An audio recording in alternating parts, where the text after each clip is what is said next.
51મો શ્લોક.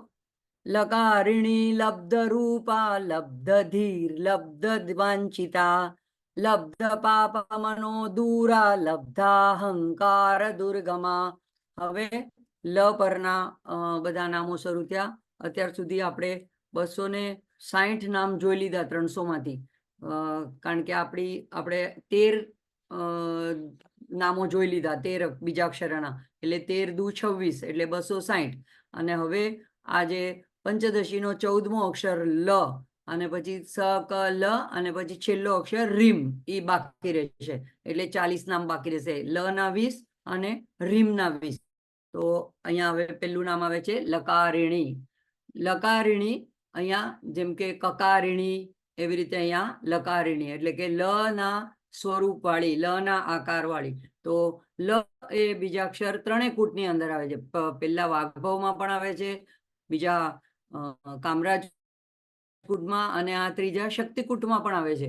તો પેલા બધે આવે છે એટલે એક સરખો અર્થ થાય છે એવું નથી. પેલો જે લકાર છે એ આધ્યાત્મિક સાધનાનું એક બીજ રોપે છે, અને ત્યાંથી તમને વિજય પ્રાપ્ત કરાવે છે. કે તમારા મનમાં જેટલી બધી વૃત્તિઓ ઉઠતી હોય, સાધકના મનમાં કંઈક વિચારો ઉઠતા હોય, તો એના ઉપર એ જીત મેળવી શકે અને પોતાનું ધ્યાન આ પંચદશીમાં વાળી શકે, માના સ્વરૂપમાં વાળી શકે.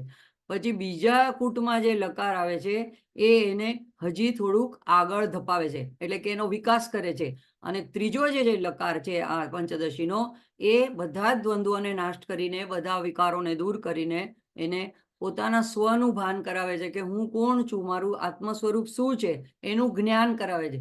જ્ઞાન થવું એક છે, અને અનુભવ થવો એના પછીનું છે. અત્યારે આપણે જે કહે છે શાબ્દિક જ્ઞાન છે, પણ અનુભવ ક્યારે થાય? જો આપણે એના ઉપર ચિંતન કરીએ, ધ્યાન કરીએ, સતત એના વિચારોમાં રમમાણ રહીએ, તો અંદર જ એ વસ્તુ આપણને ઉદ્ઘાટિત થાય, પ્રકાશિત થાય. એટલે આઈઆઈટીમાં તો આવા ઘણા ટેક શો હોય છે, ત્યારે ફેસ્ટ હોય છે, ત્યારે એ લોકો એવા પ્રયોગો કરીને બતાડે.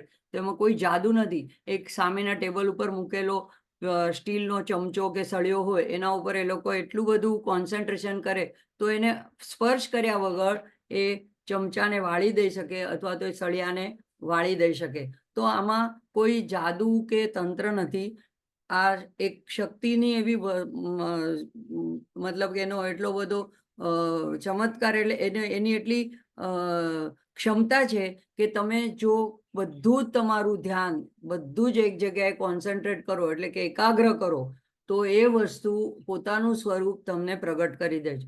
તો હવે આપણે વસ્તુ ઉપર કરીએ તો વસ્તુ પ્રગટ કરી દે, અને ઈશ્વરના બીજાક્ષર ઉપર કરીએ, ઈશ્વરના ધ્યાન ઉપર કરીએ, સ્વરૂપ ઉપર કરીએ, તો ઈશ્વર પોતાની જાતને આપણી સામે પ્રગટ કરી દે છે.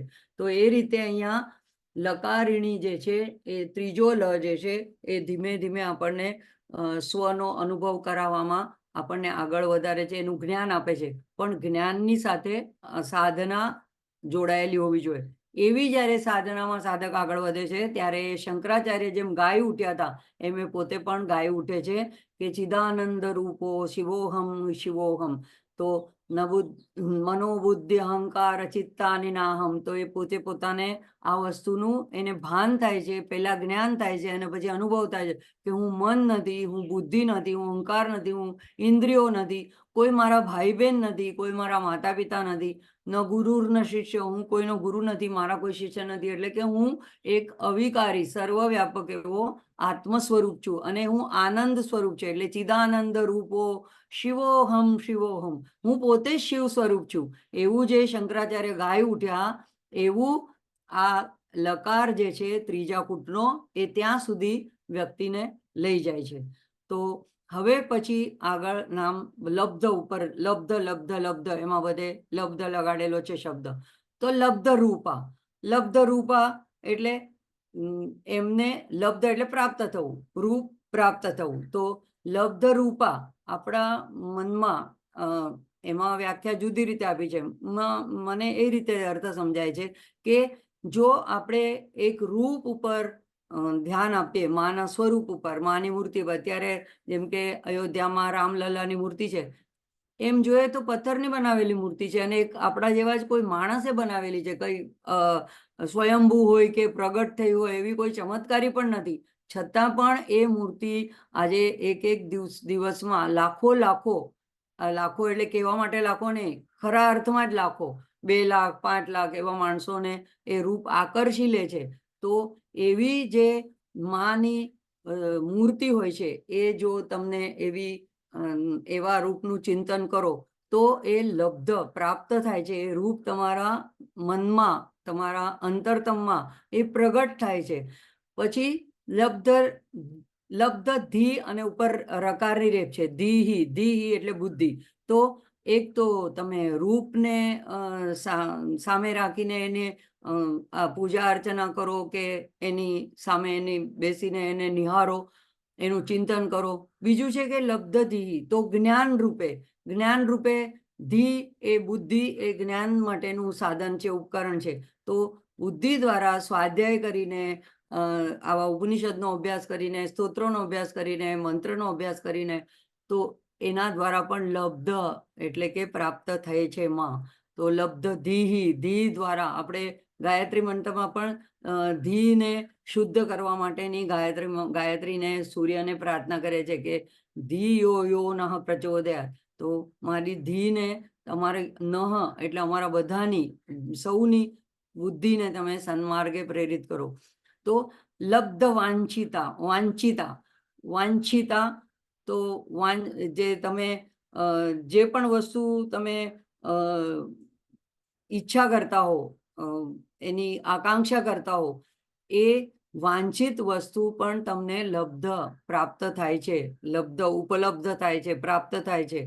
તો જ્યારે તમે એને રૂપનું ધ્યાન કરો છો, એના બુદ્ધિ દ્વારા પણ એને એના બધા સ્તોત્રને સમજીને અભ્યાસ કરો છો ઉપનિષદનો, તો એ લબ્ધ વાંછિતા, તમે જે વંચના કરો છો, ઈચ્છા કરો છો, એ તમને લબ્ધ કરાવી દે છે, પ્રાપ્ત કરાવી દે છે. એવી લબ્ધ વાંછિતા છે. તો ઉપરની લાઈનમાં સકારાત્મક નામ છે. હવે લબ્ધ પાપ મનોદુરા, જો જેના મનમાં ખૂબ પાપ હોય એના માટે એ લબ્ધ મનોદુરા, તો એ ત્યારે એને લબ્ધ કરવી, પ્રાપ્ત કરવી એ દુરા, એનાથી અપ્રાપ્ય છે. એટલે કે પાપ જેના મનમાં હોય, પાપ આચરણ કરતા હોય, એના માટે આ માં જે છે, માનું સ્વરૂપ છે, માનું જ્ઞાન છે, એ લબ્ધ થતું નથી. લબ્ધ પાપ મનોદુરા.